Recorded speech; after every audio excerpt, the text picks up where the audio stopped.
भारत माता की बागलकोटेಯ ಮತ್ತು ವಿಜಯಪುರದ ನನ್ನ ಸೋದರ ಸೋದರಿಯರಿಗೆ नमस्कारಗಳು। मैं मां बनशंकरी को प्रणाम करता हूं। इस मन से गुरु बसवन्ना और सिद्धेश्वर स्वामी को भी नमन करता हूं। साथियों,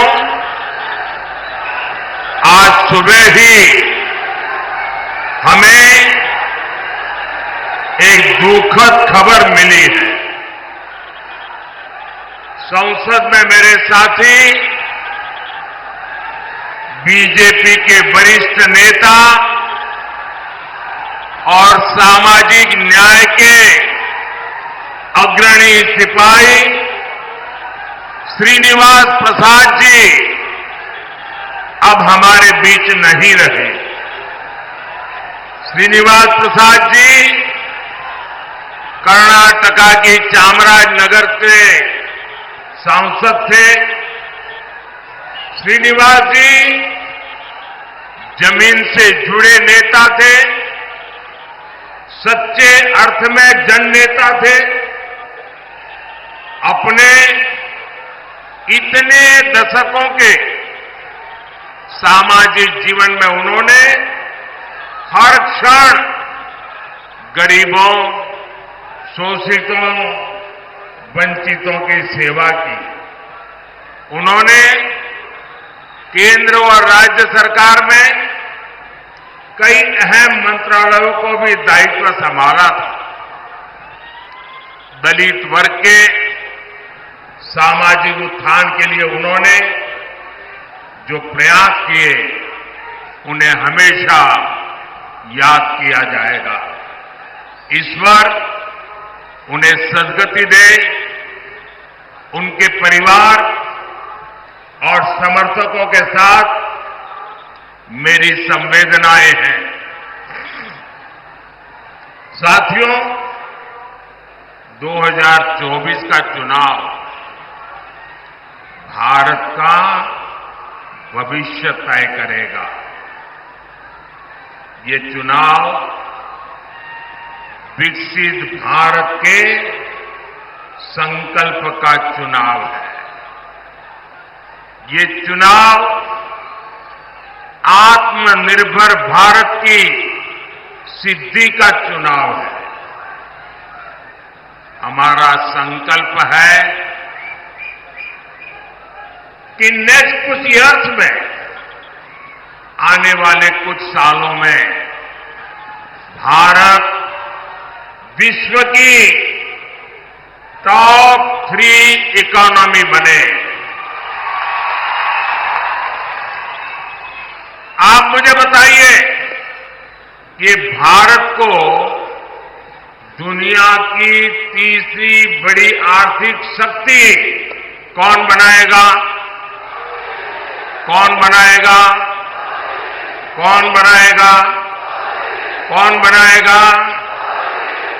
जी नहीं, आपका एक वोट बनाएगा। आपके वोट की ताकत है जो मोदी को मजबूती देगी और तब जाकर के देश दुनिया में टॉप 3 इकोनॉमी बन जाएगा। हमारा संकल्प है कि हम भारत को मैन्युफैक्चरिंग हब बनाएं। हम भारत को स्किल सेंटर बनाएंगे। और ये संकल्प वैकेशन गुजारने वाले नहीं कर सकते पूरा। मौज मस्ती में जिंदगी गुजारने वाले ये काम पूरा नहीं कर सकते। इसके लिए तो विजन चाहिए और विजन के लिए जिंदगी चाहिए खपाने के लिए, जब विजन के लिए जीवन खपाते हैं और जब एक लक्ष्य को लेकर, एक संकल्प को लेकर 24/7 दिन रात काम करते हैं, तब जाकर के संकल्प सिद्ध होते हैं। और इसलिए मोदी का विजन भी क्लियर है और मोदी का जीवन भी 24/7 फॉर 2047। और इसलिए आज पूरा देश कह रहा है, फिर एक बार, फिर एक बार, फिर एक बार, फिर एक बार, फिर एक बार। जरा एसपीजी वाले, ये बच्ची एक तस्वीर लेके आई है, कब से खड़ी रही है, उसकी तस्वीर ले लीजिए। बेटा please write down your name and address. मैं आपको चिट्ठी जरूर भेजूंगा। जरा उनसे एसपीजी के लोग फोटो ले लेना। आप हाथ नीचे करो बेटा, वो ले लेंगे। अब आप हाथ थक जाएगा आपका। हाँ,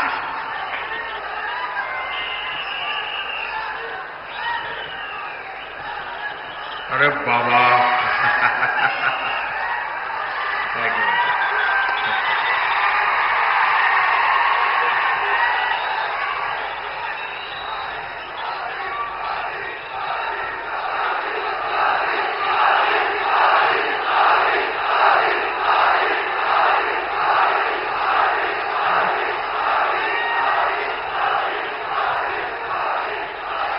साथियों,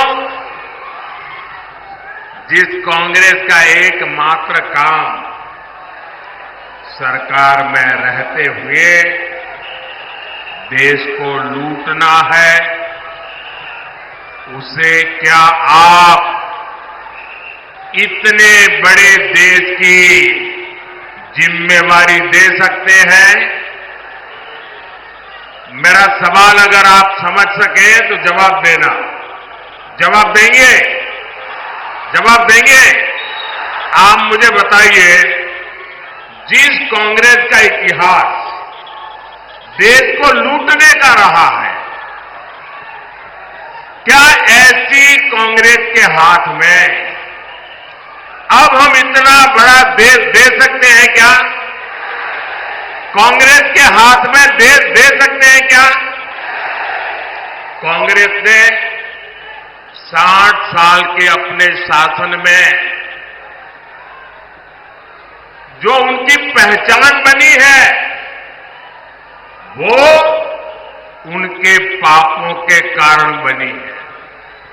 भाइयों और बहनों, कांग्रेस पार्टी ने यहां कर्नाटका को भी अपनी लूट का एटीएम बना दिया है। इतने कम समय में ही इन लोगों ने कर्नाटका का सरकारी खजाना खाली कर दिया। हालत ये हो गई है कि विधायकों को विकास के लिए मिलने वाली विधायक निधि का पैसा तक समय से नहीं मिल पा रहा है। और यहां के सरकारी कर्मचारी, मैं आपको अंदर की बात बताता हूं, क्योंकि भारत सरकार के पास इनकी अंदरूनी जानकारियां होती है, और मैं आपको चेतावनी चौंकाना चाहता हूं। वो दिन दूर नहीं है जब कर्नाटका सरकार यहां के सरकारी मुलाजिमों को पेमेंट तक नहीं दे पाएगी, पेमेंट तक नहीं दे पाएगी। आपके बच्चे भूखे मर जाएं, ऐसी स्थिति ये लोग पैदा करके के रखेंगे। जनहित की ऐसी कोई योजना नहीं जो कांग्रेस के भ्रष्टाचार का शिकार न हुई। और इसलिए तो देश के सभी अनुभवी लोग कहते हैं, इतिहास भी कहता है, कांग्रेस आई तबाही लाई, कांग्रेस आई तबाही लाई। साथियों, कर्नाटका में कांग्रेस सरकार नहीं चला रही है। कांग्रेस पार्टी यहां वसूली गैंग चला रहा है, वसूली गैंग चला रहा है। पूरी सरकार इसी प्लानिंग में लगी हुई है कि कहां से वसूली हो, खजाने में पैसा आए और उसको लूटकर अपनी तिजोरी भरें। हमारा कर्नाटका और बेंगलुरु, जिसे दुनिया में टेक हब पर जाना जाता है, टेक हब के रूप में पूरे विश्व में हमारे कर्नाटका ने देश का नाम ऊंचा किया। आज कांग्रेस सरकार ने ये टेक हब को टैंकर हब बना दिया, टैंकर हब बना दिया। पानी के लिए टैंकर माफिया लोग मनमानी वसूली कर रहे हैं और इसका भी कमीशन कांग्रेस के लोगों तक पहुंच रहा है। लेकिन कांग्रेस इतने से संतुष्ट नहीं है। ये लोग 2G स्कैम जैसा लाखों करोड़ के घोटालों वाला स्कैम करने के लिए सपने देख रहे हैं। आप मुझे बताइए, 7 मई को कर्नाटका को लूटने वालों को सजा मिलनी चाहिए कि नहीं मिलनी चाहिए? सजा मिलनी चाहिए कि नहीं मिलनी चाहिए? कांग्रेस के भ्रष्टाचार का हिसाब करना चाहिए कि नहीं करना चाहिए? चुन चुन करके कांग्रेस को साफ करना चाहिए कि नहीं करना चाहिए? करेंगे? पूरे कर्नाटका में कर देंगे, हमारे बागलकोट में भी कर देंगे, पूरे इस क्षेत्र में कर देंगे। साथियों, मोदी जनता के बीच अपना रिपोर्ट कार्ड को लेकर आता है। हमने कर्नाटका और उस क्षेत्र के लिए कितना काम किया, ये भी आपके सामने है। हमारी सरकार कर्नाटका में कई एयरपोर्ट बना रही है। इनमें से एक बीजापुर में भी तैयार हो रहा है। बागलकोट रेलवे स्टेशन को अमृत स्टेशन के रूप में डेवलप किया जा रहा है। बागलकोट से गुजर रहे नेशनल हाईवे को चौड़ा किया जा रहा है। इससे बादामी, पट्टदकल और आइहोले जैसे ऐतिहासिक जगहों पर पर्यटन को बढ़ावा मिलेगा।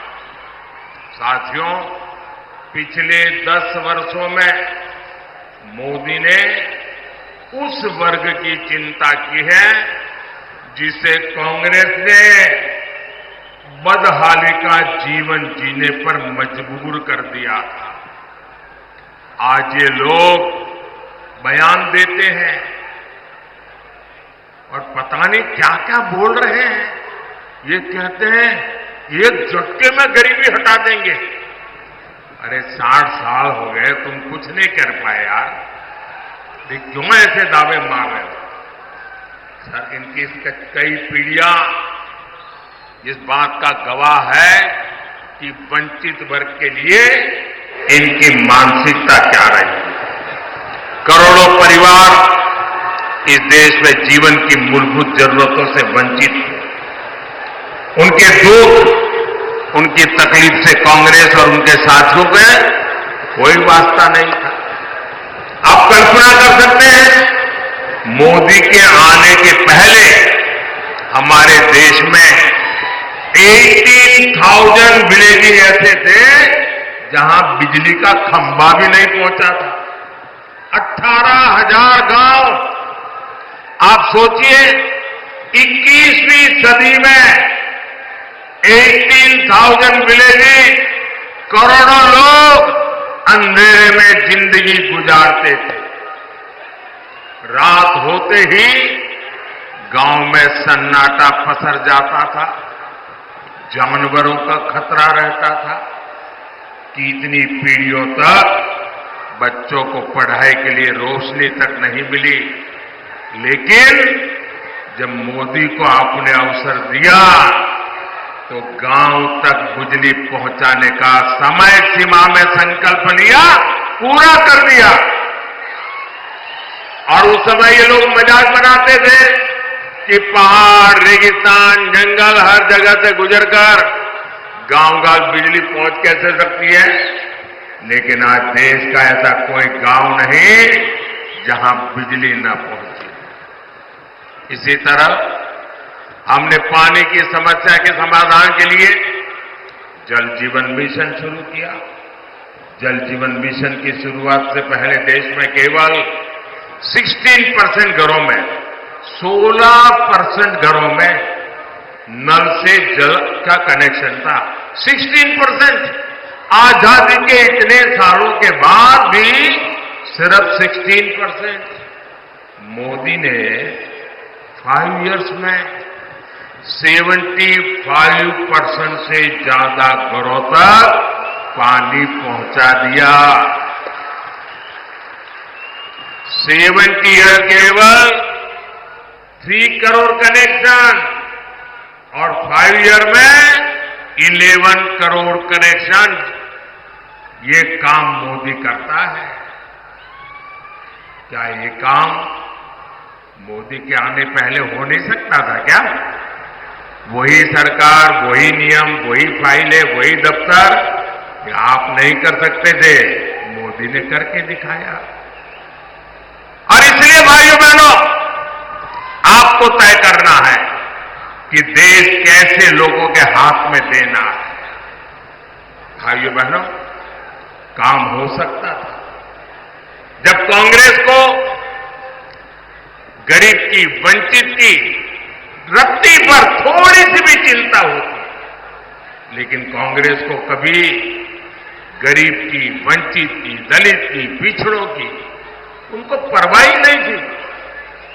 साथियों, कांग्रेस का यही रवैया हमारे बॉर्डर विलेजेस के लेकर रहा। सीमावर्ती गांवों को कांग्रेस सरकारें जानबूझकर विकास से वंचित रखती थी, वो इसे अपनी रणनीति का हिस्सा बताते थे। यानी करोड़ों लोगों को कांग्रेस ने अपनी राजनीति के तहत मदहली का जीवन जीने के लिए मजबूर कर रखा था। मोदी ने ये विकास विरोधी सोच बदली।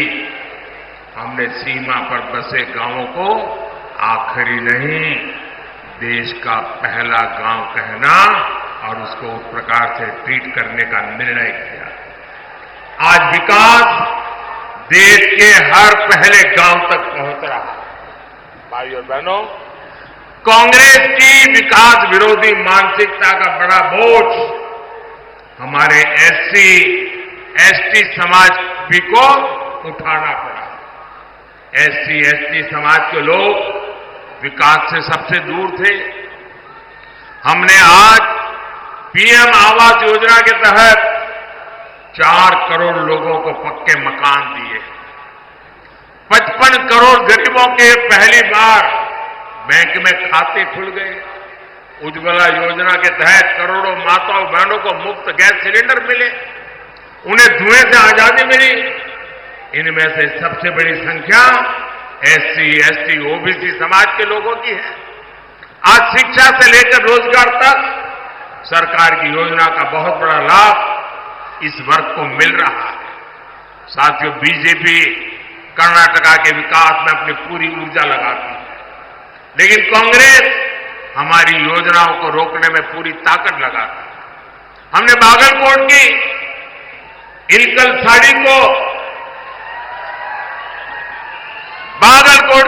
साड़ी उसको वन डिस्ट्रिक्ट वन प्रोडक्ट योजना में शामिल किया, ताकि यहां के बुनकरों को, जिन्हें आप नेकारा कहते हैं, उनकी इनकम बढ़े। लेकिन कांग्रेस हमारे बुनकर भाई बहनों की जरूरतों पर ध्यान नहीं दे रहे। साथियों, यहां भी मंच पर हमारे येदियुरप्पा जी भी है। उन्होंने किसानों के कल्याण के लिए अपना जीवन समर्पित कर दिया। किसानों का हित बीजेपी की प्राथमिकता रहा। हमने हाल ही में शुगर केन का मूल्य बढ़ाया है। इथेनॉल के जरिए हम गन्ना किसानों की इनकम बढ़ा रहे हैं। लेकिन कर्नाटका सरकार ने सिंचाई परियोजनाओं को रोककर पानी का संकट खड़ा करके किसानों को परेशानी में डाल दिया है। साथियों, मैं आप सबको कांग्रेस के एक और खतरनाक गेम के बारे में आगाह करना चाहता हूं। जब से यहां कांग्रेस की सरकार बनी है, तब से कैसी कैसी घटनाएं हो रही हैं, ये आप जरा चिंता का विषय है। उसको एक साथ जोड़ करके देखिए, उसको टुकड़ों में मत देखना। आप सोचिए भाई बहनों, हुगली में क्या हुआ, हमारी एक बेटी के साथ क्या हुआ।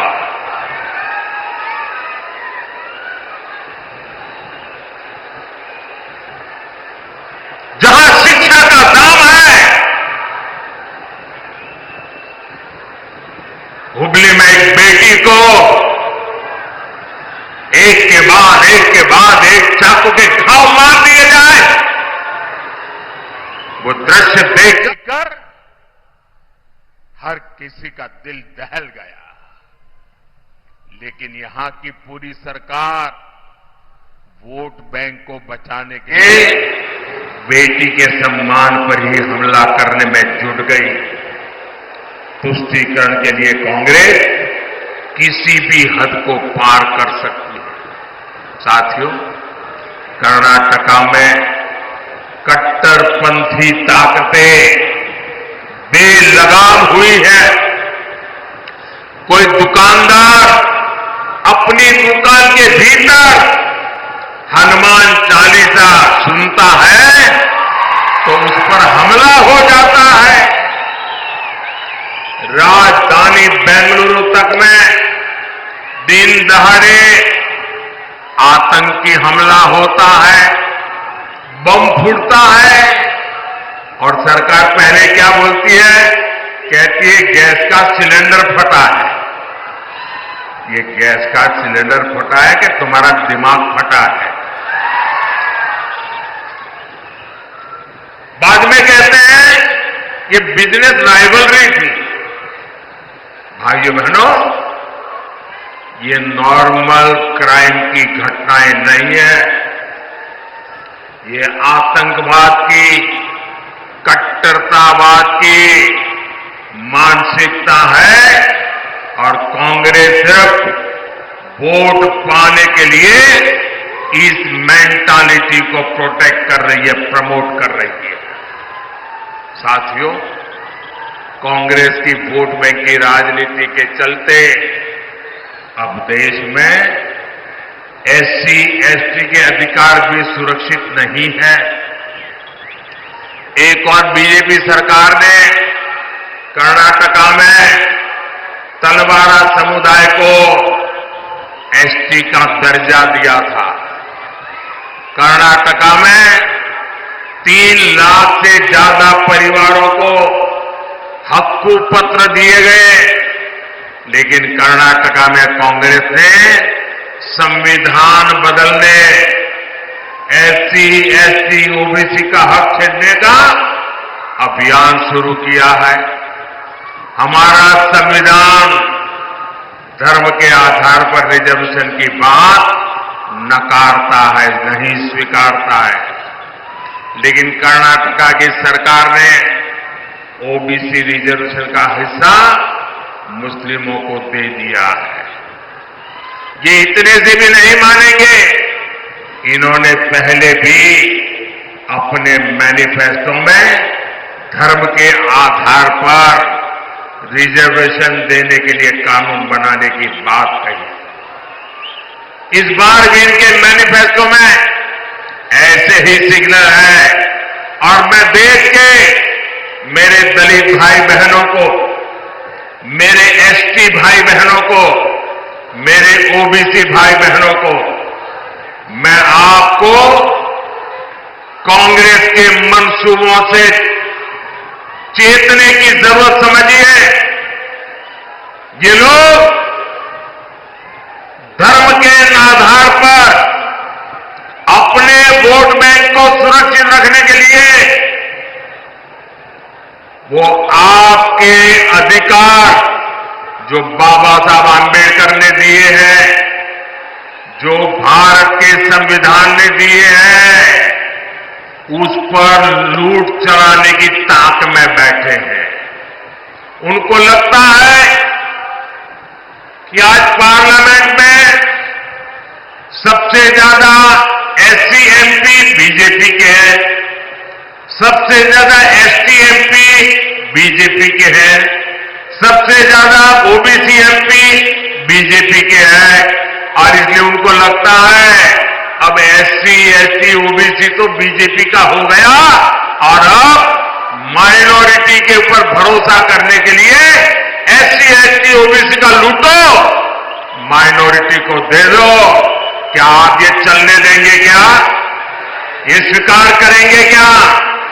और मैं मेरे दलित भाई बहनों को, मैं मेरे आदिवासी भाई बहनों को, मैं मेरे ओबीसी भाई बहनों को आज गारंटी देता हूं, मैं कांग्रेस के ऐसे किसी मंसूबों को सिद्ध नहीं होने दूंगा। आपके अधिकारों की रक्षा के लिए, आपके आरक्षण की रक्षा के लिए मोदी किसी भी हद तक जाएगा, ये मैं आपको विश्वास दिलाता हूं। साथियों, आजकल एक और चिंता का विषय मैं आपके सामने रखना चाहता हूं। सोशल मीडिया का जमाना है, टेक्नोलॉजी का जमाना है और बहुत सी चीजें व्हाट्सएप पर, एक्स पर, सब पर आती रहती हैं और हम भी कभी देखे बिना फॉरवर्ड कर देते हैं। मैं सबसे पहले सोशल मीडिया के प्लेटफॉर्म पर काम कर रहा आया। आज दुनिया में भी सबसे ज्यादा फॉलोवर अगर किसी के हैं तो जो पहले 2-3 नाम है उसमें आपका एक मोदी है, क्योंकि मैंने इस ताकत का सदुपयोग किया, समाज से जुड़ने के लिए उपयोग किया, समाज की भावनाओं को समझने के लिए उपयोग किया, सही बात पहुंचाने के लिए उपयोग किया।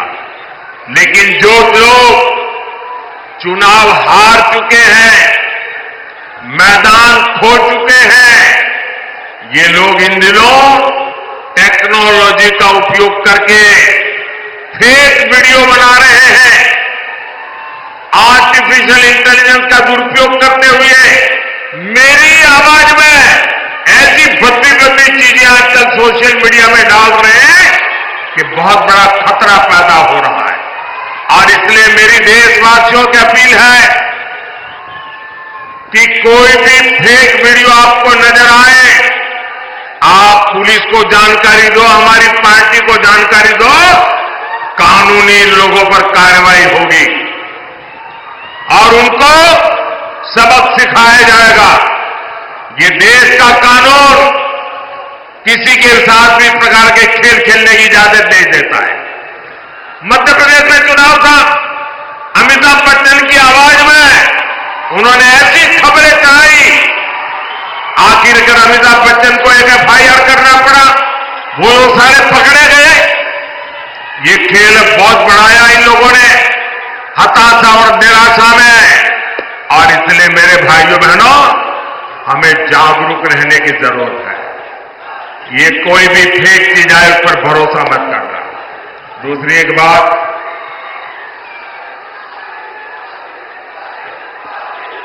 देखिए ये मोदी जो है ना, सीना तान करके आंख में आग मिला करके लड़ाई लड़ता है, पीठ के पीछे वार नहीं करता है। आपको याद होगा कि हमारे देश में अचानक एक बार बागलकोट की चर्चा शुरू हो गई थी, आपको याद होगा। जब मैंने बालाकोट में एयर स्ट्राइक किया तो बहुत लोगों को समझ नहीं आया बालाकोट है कहां, तो बागलकोट को ही बालाकोट बांध करके यहां बम गिरे चल आया। आधा पौना घंटा ऐसे ही चला।